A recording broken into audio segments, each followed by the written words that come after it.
जय Hind. Great good morning to all. आज हम लोग जो है यूपीएससी सिविल सर्विसेज 1998 का कुछ क्वेश्चन यहाँ पे रीड करके ये जानने का प्रयास करेंगे कि आखिर किस प्रकार के प्रश्न पूछे जाते हैं। Start clear.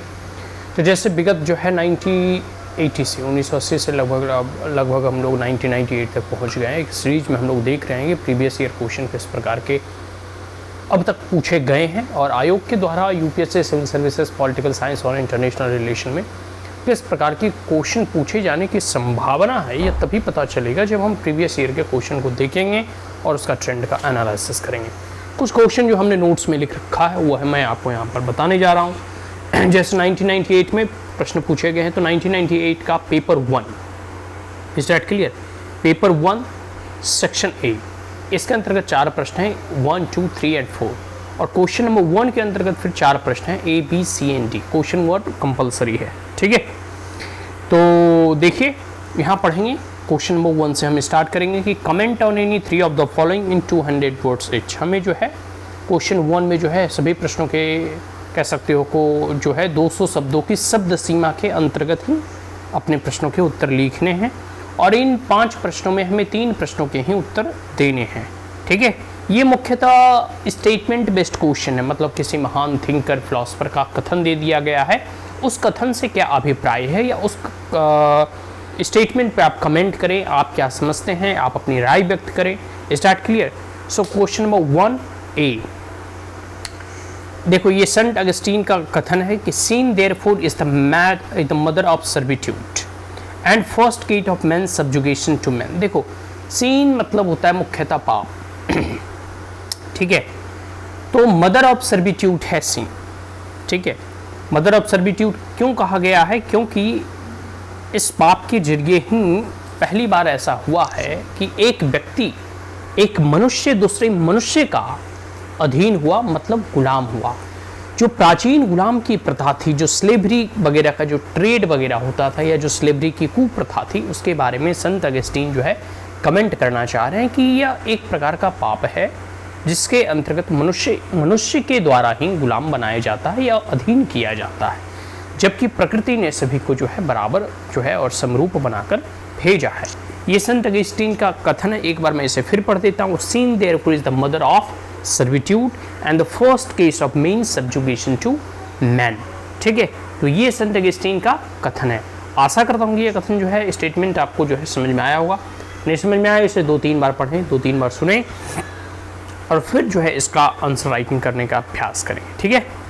और देखो एक बात आप जान लो कि कभी कभी जो पॉलिटिकल साइंस में ऐसे विचारक के जो कथन होते हैं, जैसे एरिस्टोटल हो गया, प्लूटो हो गया, महात्मा गांधी हो गया, ये भले ही आपको पॉलिटिकल साइंस और इंटरनेशनल रिलेशन में मान लो कि कभी रिपीट ना होता है, लेकिन जब आप इथिक्स के पेपर को सॉल्व करोगे तब उसका और इनका कोटेशन वहाँ कोट कर सकते हो, ठीक है। क्योंकि ये लोग महान विचारक हैं, इनको कहीं भी जो है कथन का जो है कोटेशन कोट किया जा सकता है, ठीक है। तो ये सारी चीज़ें इसका एक बेनिफिट है, ठीक है। अब है क्वेश्चन नंबर 1B, देख लीजिए। Polity is the best practicable form of government. Aristotle का कथन है कि पॉलिटी जो है वह सबसे उत्तम और बेस्ट है practicable form of government. Practicable देखो, एक तो है कि एरिस्टोटल जो है कह सकते हो कि आइडियल फॉर्म ऑफ गवर्नमेंट की वो बात करते हैं। तो जब से कोई भी, अब जैसे महात्मा गांधी स्टेटलेस डेमोक्रेसी की उन्होंने बात की, ट्रस्टीशिप कॉन्सेप्ट दिया, वो एक आदर्श अवधारणा है, ठीक है, एक आइडियल कॉन्सेप्ट है। लेकिन उस आइडियल कॉन्सेप्ट को धरातल पे कितना उपयोग में लाया जाता है ये अपने आप में बहुत बड़ा प्रश्न चिन्ह खड़ा करता है। तो एरिस्टोटल कह रहे हैं कि पॉलिटी जो है, जो व्यवहारवाद है, जो प्रैक्टिसेबल पॉलिटिक्स है, उसमें सबसे बेस्ट है, ठीक है, सबसे अच्छी सरकार है। क्योंकि कई बार देखोगे तो आप कौटिल्य, चाणक्य वगैरह को पढ़ोगे या कोई भी थिंकर को पढ़ोगे तो आदर्शवाद की विचारधारा या फिर आदर्शवाद की अवधारणा अलग आपको दिखने को मिलेगी, और वही जब एक रियलिस्ट थिंकर होते हैं तो उनकी प्रैक्टिकल पॉलिटिक्स पे पकड़ एक अलग जो है डायमेंशंस की ओर ले जाएगी। तो इन सभी चीज़ों का जब आप मूल्यांकन करोगे तब आप पाओगे कि बहुत भिन्नताएं होती है दोनों में।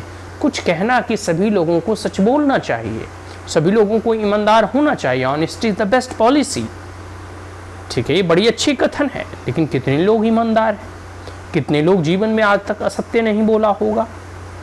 ये सबसे बड़ा प्रश्न चिन्ह खड़ा यहाँ होता है, ठीक है। तो ये सारी चीज़ें हैं, इस पर विचार कीजिएगा। और ये अरिस्टोटल का कथन है, और अरिस्टोटल कहते हैं कि पॉलिटी जो है एक best form of political practicable government है। आगे देखो मैकियावेली का कथन है, यह एक रियलिस्ट थिंकर है कि the prince must be fox and the lion at the same time. Prince को, एक राजा को, एक युवराज को लोमड़ी भी होना चाहिए, ठीक है, और शेर की तरह भी होना चाहिए, लायन भी और फॉक्स भी। क्यों? लोमड़ी इसलिए होना चाहिए, राजा को धूर्त और चालाक और चतुर और कूटनीतिज्ञ इसलिए होना चाहिए क्योंकि हमेशा राजमहल में और राजपटल पर जो है उसके खिलाफ षड्यंत्र होते रहता है, उनके खिलाफ षड्यंत्र रचे जाते, तो उन षड्यंत्रों को भाप सके और पकड़ सके, इसलिए उसे लोमड़ी की तरह चतुर होना चाहिए। राजा को एक शेर की भांति इसलिए भी डरावना होना चाहिए ताकि राज्य में कानून व्यवस्था कायम रखे। अगर राजा का डर और भय नहीं जनता में व्याप्त होगा तो फिर अराजकता की स्थिति फैल जाएगी, फिर जिसको जो मन में आएगा वो करेगा। तो इसलिए राजा को शेर की तरह भी होना चाहिए ताकि वो समाज में और राज्य में कानून व्यवस्था की स्थापना कर सके। तो ये मैकियावेली का कथन है, ये ठीक है, बहुत ही कह सकते हो पॉपुलर थिंकर है। आगे हम बात कर लेते हैं क्वेश्चन नंबर 1D की। ये सेबाइन का कथन है कि हॉब्स रिलाइव्ड सॉवर्निटी। रिलाइव्ड मतलब होता है कारमुक्त करना, completely from the disabilities which Bodin has inconsistently left standing. देखो ये जो कथन है इसमें 2-3 थिंकर कोट किए जा रहे हैं कथन के अंतर्गत। यह मुख्यतः कथन सेबाइन का है, ठीक है। सेबाइन करना चाह रहे हैं कि जो हॉब्स थे उन्हें कार्यमुक्त कर दिया गया है, किससे? संप्रभुता के अवधारणा से, ठीक है। And from the disability which Bodin has instantly left. अब देखो बोडीन की भी कथन है, बोडीन का अपना एक विचार है संप्रभुता के ऊपर। तो संप्रभुता के विचार के जो बोडीन के द्वारा दिया गया है, उस बोडीन में अगर कुछ देखो, कोई भी थिंकर होते हैं, कोई भी फिलॉसफर होते हैं, कोई भी राजनीतिज्ञ होते हैं, तो उनके द्वारा दिए गए विचार, उनके द्वारा कहे गए कथनों में कुछ ना कुछ त्रुटि या कुछ ना कुछ खामी होती है। या फिर जैसे देखो प्लूटो के विचार कुछ और थे, एरिस्टोटल ने उसमें जो है कुछ जो है मॉडिफिकेशन करके पेश किया।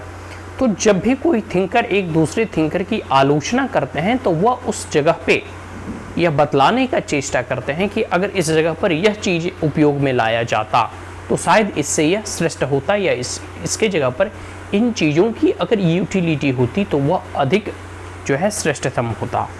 तो जो हॉब्स की अवधारणा है संप्रभुता की, वो जो है पूर्णतः जो बोडीन की अवधारणा है संप्रभुता में, उसमें जो कुछ भी लूपहोल्स थे उसको उन्होंने कार्य मुक्त कर दिया, और थॉमस हॉब्स सॉवर्निटी के कॉन्सेप्ट के लिए ही जाने जाते हैं। ये जो है सेबाइन का कथन है।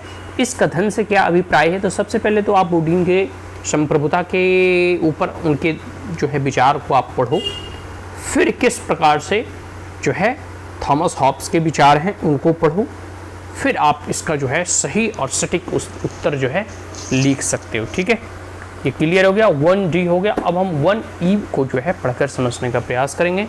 यह स्टालिन का कथन है कि लेनिनिज्म इज मार्क्सिज्म। देखो मार्क्सिज्म, लेनिनिज्म और स्टालिनिज्म, ये देखो मार्क्स तो अपने विचारधारा दिए मार्क्सिज्म का और कम्युनिज्म का। उसके बाद आप देखोगे तो मार्क्स के बाद मार्क्स की जो विचारधारा थी उसको धरातल पे जो है लेनिन ने ही सबसे पहले बार जो कह सकते हो कि उपयोग किया, और जो है पूरे के पूरे USSR को जो है एक कम्युनिस्ट नेशन के रूप में डेवलप्ड किया। ये बातें सर्वविदित है।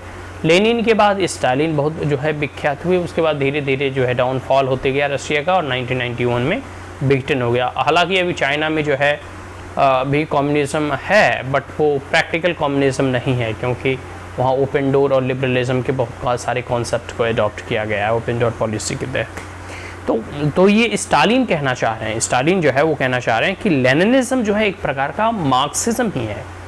लेनिनिज्म की जो विचारधारा है वो मार्क्सिज्म की ही विचारधारा है। In the epoch of imperialism and proletarian revolution. Epoch मत होता है अपने चरम बिंदु पे, ठीक है। तो ये जब इम्पेरियलिज्म था, खास करके 1917 में रूस की क्रांति हुई, और उस वक्त जो है उपनिवेशवाद अपनी चरम सीमा पे था। तो औपनिवेशिक काल में जो लेनिनिज्म है वह एक मार्क्सिज्म की ही अवधारणा है, यह स्टालिन के द्वारा कहा जा रहा है। क्वेश्चन नंबर 1 2 3 4 4 हो गया। अब हम क्वेश्चन नंबर जो है सेकेंड जो है समझने का प्रयास करते हैं, ठीक है। क्वेश्चन नंबर सेकेंड में है कि what is meant by behavioural approach. बहुत ही इजी क्वेश्चन है, ठीक है। बिहेवियरल अप्रोच से क्या समझते हैं, व्यवहारवाद से क्या समझते हैं, ठीक है। जब भी हम राजनीति शास्त्र का अध्ययन करते हैं तो आप देखोगे तो एक तो ट्रेडिशनल अप्रोच हो गया, नॉर्मेटिव अप्रोच भी कहते हैं, दूसरा बिहेवियरल अप्रोच हो गया, तीसरा पोस्ट बिहेवियरल अप्रोच हो गया। तो बिहेवियरल अप्रोच से क्या अभिप्राय है, इससे क्या समझते हैं, इसके बारे में लिखना है। And is it a full proof approach, और क्या यह एक फुल प्रूफ अप्रोच था कि जिसमें कोई त्रुटि नहीं थी? जी नहीं। इसके बाद पोस्ट बिहेवियरलिज्म भी आया। How far it correct to say that the behavioralism approach to political analysis appeared in order to contract the Marxist approach? देखो आप किस अवधारणा में कहा जा रहा है कि जो बिहेवियरलिज्म की अवधारणा है वो मार्क्सवादी विचारधारा के विपरीत है, कंट्रेरी है। इसको जो है आपको लिखना है, ठीक है। तो आशा करता हूँ ये प्रश्न समझ में आ गए होंगे, ठीक है। अब क्वेश्चन नंबर थर्ड देख लेते हैं। देखो क्वेश्चन नंबर थर्ड में डिस्कस करना है कि Rousseau theory of social context. Rousseau theory of social context is Hobbes Leviathan with its head chopped off. Discuss. इस कथन को जो है आप अच्छे से पढ़ो। देखो जो रूसो की सोशल कॉन्टेक्ट की अवधारणा है, ठीक है, दो तीन ऐसे थिंकर हुए जो कॉन्ट्रैक्चुअल थिंकर माने जाते हैं, ठीक है। तो रूसो की जो सोशल कॉन्ट्रैक्ट की अवधारणा है, ठीक है, वो हॉब्स के लेविथियन, ठीक है, हॉब्स के लेविथियन की जो अवधारणा है वो उससे चॉप्ड ऑफ हो गया। मतलब उसका चॉप्ड ऑफ मतलब होता है कि सरकार देना। मतलब इन दोनों में भिन्नताएं मुख्यतः क्या है, इसके बारे में आपको लिखना है, ठीक है, डिस्कस करना है। अब क्वेश्चन नंबर 4 देखते हैं कि discuss how early radical liberalisation was modified by John Stuart Mill. Discuss how early, ठीक है, radical liberalisation was modified by John Stuart Mill. आपको बताना है कि किस प्रकार से जो पूर्व के रेडिकल लिबरलिज्म या लिबरलाइजेशन थे वह जो है जॉन स्टुअर्ट मिल के द्वारा उसे मॉडिफाई किया गया है, उसमें परिवर्तन लाए गए हैं, उसमें क्या क्या अंतर लाए गए हैं, ठीक है। इसके बारे में आपको लिखना है। आशा करता हूँ सारे के सारे प्रश्न समझ में आ गए होंगे। और इसके बाद हम लोग जो है नेक्स्ट वीडियो में जो है सेक्शन बी, वही पेपर 1 का ही 1998 का जो है हम समझने का सारा प्रश्न कोशिश करेंगे। Is that clear? So that's all, thank you, have a great day, जय हिंद।